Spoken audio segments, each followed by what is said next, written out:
It's very easy to talk about, our culture is important to us, or, leadership is really important and we're growing our leaders. But until they're walking the walk, that's where the trust actually gets built.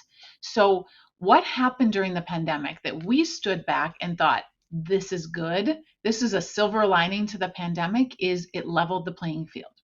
So when everyone went home, when everything was uncertain and in crisis, leaders were no longer hierarchically smarter or knew more answers than their employees. Everyone was dealing with it at the same time.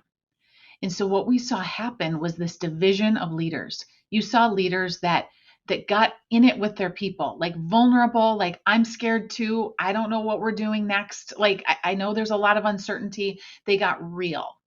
And then you saw leaders that tried to put a front on to protect their people.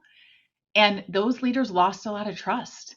And so they've got to either gain that back, but we also have to teach them the skills of vulnerability, because the leaders that were able to do that with their people will literally do anything for them. That's what leadership is. That if I decide we're jumping off this cliff, everyone's like, all right, I trust you. This is the right thing to do.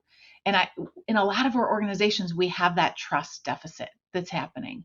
And so that's where I think that divide is coming from, is because leaders now know they have to show up differently, but organizations aren't investing in helping them figure out how to do that authentically, because it's different for every leader and how that happens. But that vulnerability is going to be a leadership requirement of the future for people to want to stay at your organization when we're dealing with the labor market that we're dealing with, for people to truly want to perform and show up every day and give everything they have, and which all of those things attribute to business results. So you're starting to see this spider web of all of these different aspects really coming together, and it's pushing the value and the importance of leadership way up in the chain for organizations to be looking at.